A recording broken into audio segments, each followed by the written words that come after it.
नमस्कार, आप live cities देख रहे हैं। मैं हूं जय शुक्ला।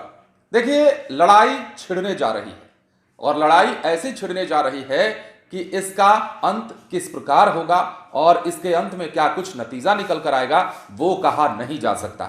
लड़ाई शिक्षा विभाग और बिहार के शिक्षकों के बीच।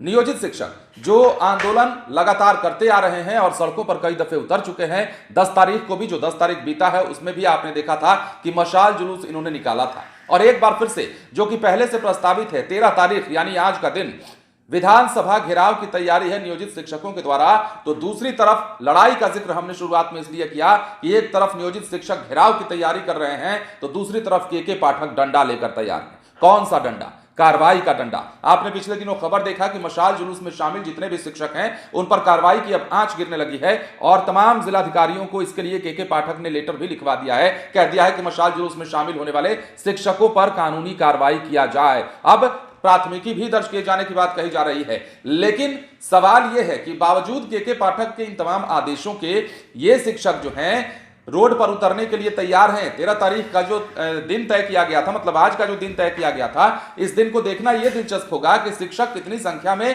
घेराव करने पहुंचते हैं, किस प्रकार बवाल होता है और उसके बाद के पाठक कैसे एक्शन लेते हैं। यह भी हो सकता है कि के पाठक ने जो पहले ही आदेश जारी कर दिया है मशाल जुलूस वाले मामले को लेकर के, उसके भय से, उसके दहशत में आकर के शिक्षक हो सकता है कि ना आए या फिर कम संख्या में आए। यह भी तस्वीर दिख सकती है। लेकिन जहां तक हमारी जानकारी है, जहां तक हमने शिक्षकों से बातचीत की है, एक दो शिक्षकों से जो जानकारी में है हमारे, उनका कहना है कि के पाठक चाहे इस बार कुछ भी कर ले, लेकिन हम विधानसभा का घेराव करेंगे। और कारण यह है कि नियोजित शिक्षक जब भी अपने बारे में बात करते हैं, राज्यकर्मी का दर्जा दिए जाने की बात करते हैं, तब ये अड़ंगा लगा देते हैं, कोई ना कोई काम ऐसा करते हैं जिससे कि नियोजित शिक्षकों को अयोग्य घोषित कर दिया जाए। और सक्षमता परीक्षा वही परीक्षा है जिसके माध्यम से कई शिक्षकों को, हजारों शिक्षकों को अयोग्य घोषित किए जाने की साजिश सरकार कर रही है। सक्षमता परीक्षा का विरोध करने वाले नियोजित शिक्षक विधानसभा के घेराव के लिए निकलते हैं तो देखते हैं कि क्या होता है। के पाठक इसके खिलाफ क्या एक्शन लेते हैं और शिक्षा विभाग जो आंदोलन करने वाले शिक्षक हैं, जो विधानसभा घेराव के लिए निकलेंगे,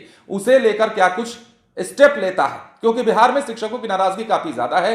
बार बार मना करने के बाद भी, शिक्षा विभाग के द्वारा हिदायत दिए जाने के बाद भी इस बार शिक्षक इसलिए नहीं मान रहे हैं क्योंकि भविष्य का सवाल है और ये कहें कि उनकी नौकरी का सवाल है। सक्षमता परीक्षा देने के बाद पास नहीं करते हैं 3 परीक्षा के बाद तो आप नौकरी से चले जाएंगे। हालांकि के पाठक ने इसको लेकर यह भी कहा था कि 5 बार भी कर देंगे हम सक्षमता परीक्षा को, जो आपका अटेम्प्ट है वो 5 बार भी कर देंगे। लेकिन सवाल यह है कि नियोजित शिक्षक कह रहे हैं कि आखिर इतना सब कुछ पछड़ा क्यों?